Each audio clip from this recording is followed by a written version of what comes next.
Bon, aujourd'hui, on va parler de tout ce qui se passe dans le conflit israélo-palestinien en ce moment, notamment de toutes les tueries et du deux poids deux mesures constant qu'on a à la télé en France. Vous allez voir, je vous ai fait un petit medley avec pas mal d'informations par rapport à tout ça que vous avez peut-être raté.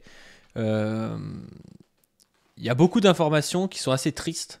Donc voilà, faut pas que ça vous mine le moral non plus. Si vous en avez marre d'entendre parler du conflit israélo-palestinien tout le temps et que de toute façon, malheureusement, à part aller manifester, des fois vous pouvez pas faire grand chose, vous pouvez aussi ne pas forcément regarder ou suivre tout.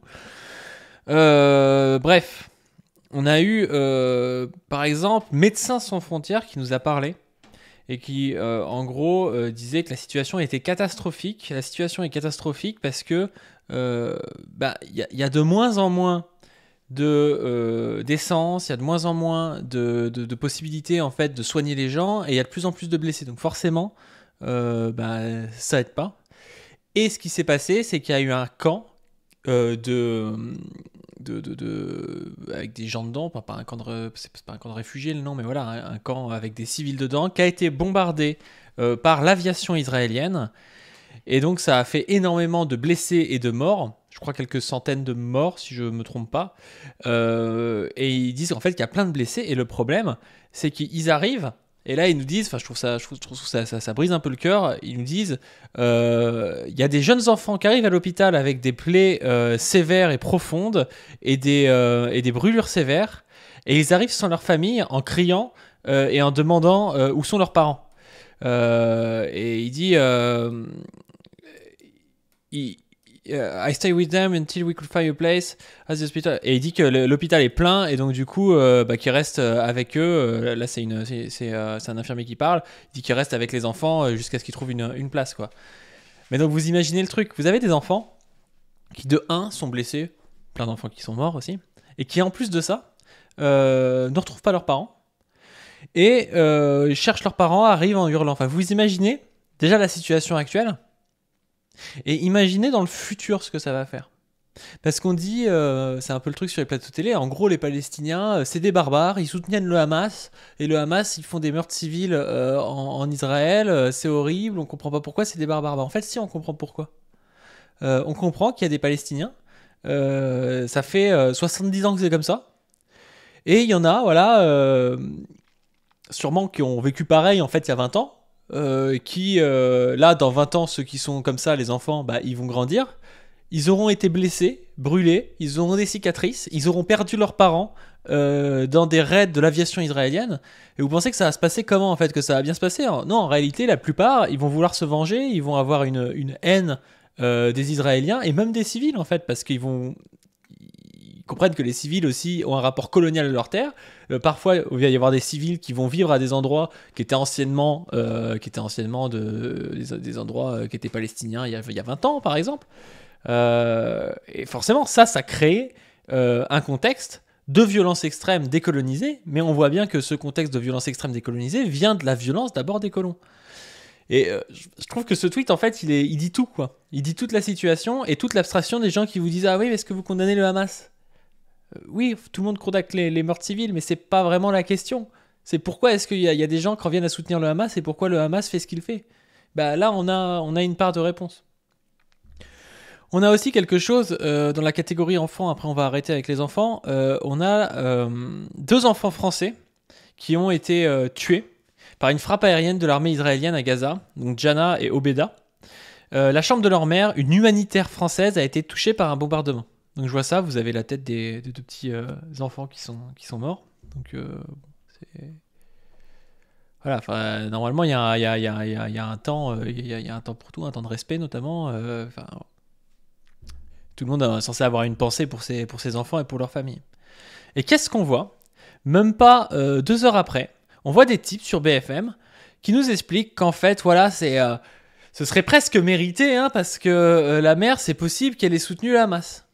Elle est soupçonnée d'avoir apporté un soutien logistique et financier. Vous imaginez la dégueulasserie des mecs?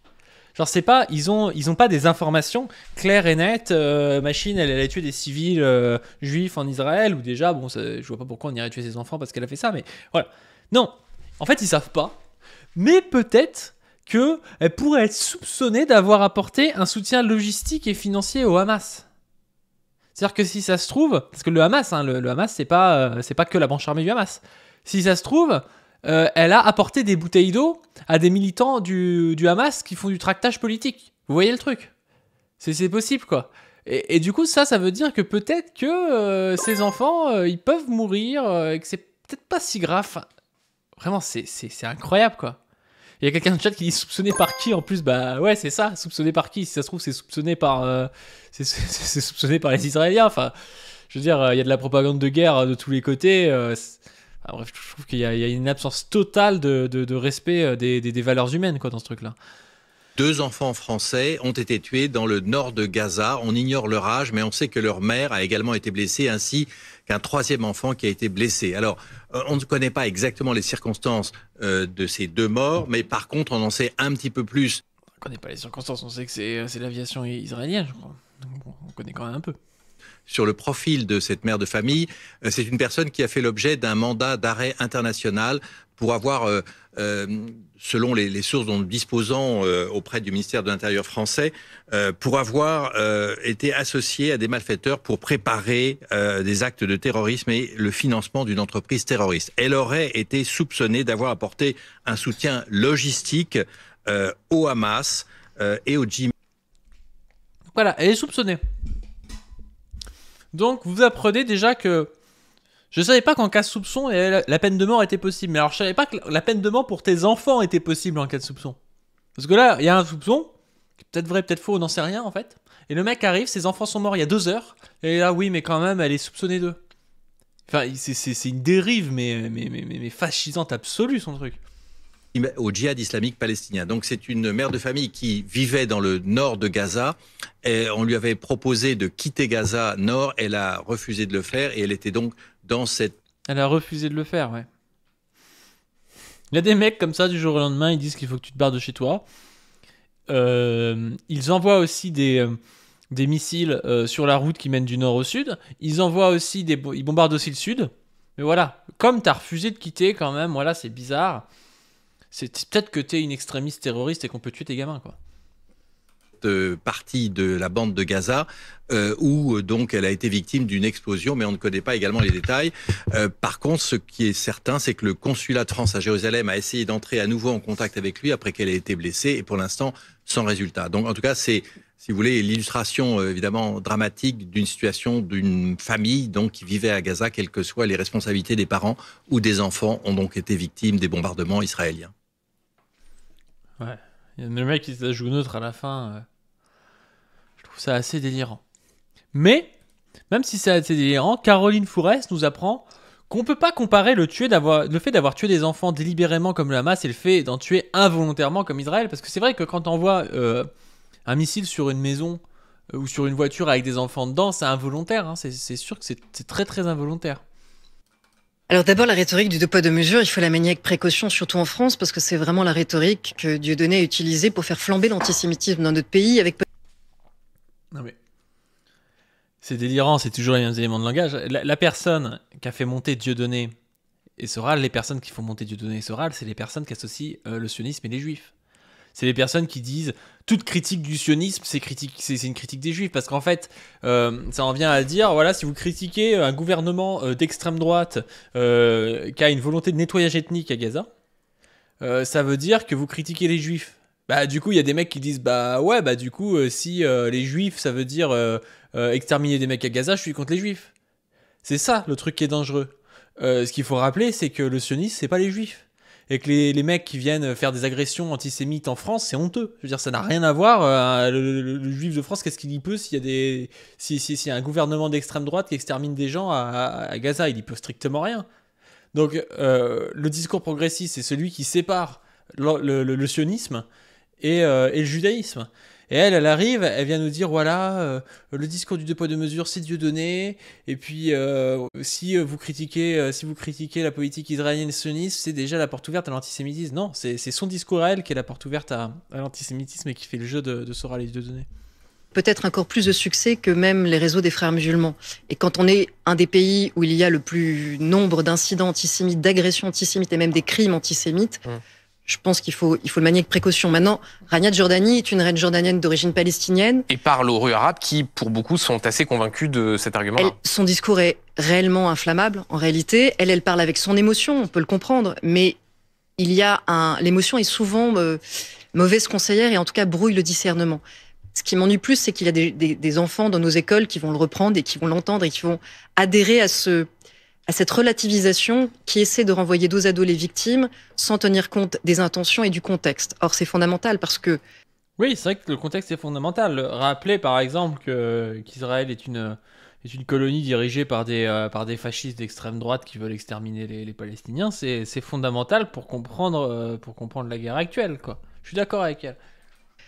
D'abord, tout le monde regrette, il y a des voix qui regrettent les victimes civiles aujourd'hui à Gaza, absolument. On vient de le dire, mais de très nombreuses voix le disent. Donc c'est un mensonge que de dire qu'elle n'existe pas. Mais surtout, on ne peut pas comparer le fait d'avoir tué des enfants délibérément en attaquant, comme le fait le Hamas, et le fait de tuer des enfants involontairement en se défendant, comme le fait Israël. Cette différence-là, c'est pas pour dire que c'est plus... On a l'impression que la guerre a commencé avec le Hamas, quoi. Et on comprend pas pourquoi en Cisjordanie, alors qu'il n'y a pas le Hamas, il y a quand même des meurtres, quoi. Grave ou moins grave qu'un enfant meurt d'un côté ou de l'autre. Un enfant qui meurt, c'est toujours grave. C'est grave pour sa famille, c'est grave. Mais en revanche, refuser ces distinctions intellectuelles et morales entre l'intention de tuer pour attaquer quelqu'un en raison de qui il est, ce qui est un acte raciste, qui est un pogrom, et encore une fois, bombarder pour se défendre au risque de tuer des civils, ça n'est pas la même démarche, ça n'est pas la même intention, et c'est normal que ça n'entraîne pas exactement les mêmes réactions, ça entraîne de la tristesse. Putain, mais bombarder dans une des zones les plus peuplées au monde, évidemment que c'est tuer des civils volontairement, enfin, c'est complètement con comme truc. Et ça n'entraîne pas exactement les mêmes commentaires, et c'est normal parce que ça n'est pas la même chose en réalité. Oh, quel discours de merde, hein. Et là, vous avez... je crois que c'est celui dont on parlait au départ. Hop, c'était ici. Oui, le camp dont on parlait tout à l'heure, où Médecins Sans Frontières disait qu'il y avait des gamins qui arrivaient blessés, sans parents. Là, vous avez des images. Plus de 100 Palestiniens, ils disent, ont été tués, au moins 300 blessés dans les bombardements israéliens sur le camp de réfugiés de Jabalia, dans la bande de Gaza. Un quartier résidentiel entier a été complètement détruit.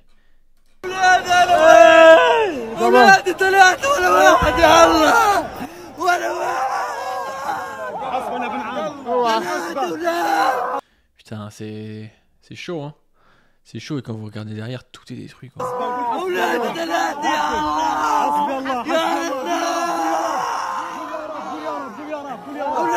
Putain, le fait que la majorité de nos élites s'en battent les couilles, quoi, et donner un blanc-seing pour que ça se passe, quoi. Les Marine Tourdeau-Limanteau, les Sandrine Rousseau, c'est n'importe quoi, hein. Des Olivier Faure. Bref. On aura peut-être des capsules plus gaies d'autres jours, hein. Mais Crick, ses 3 enfants sont morts. Il y a aussi Hanouna qui dit que le boycott de TMP est égal acte antisémitiste.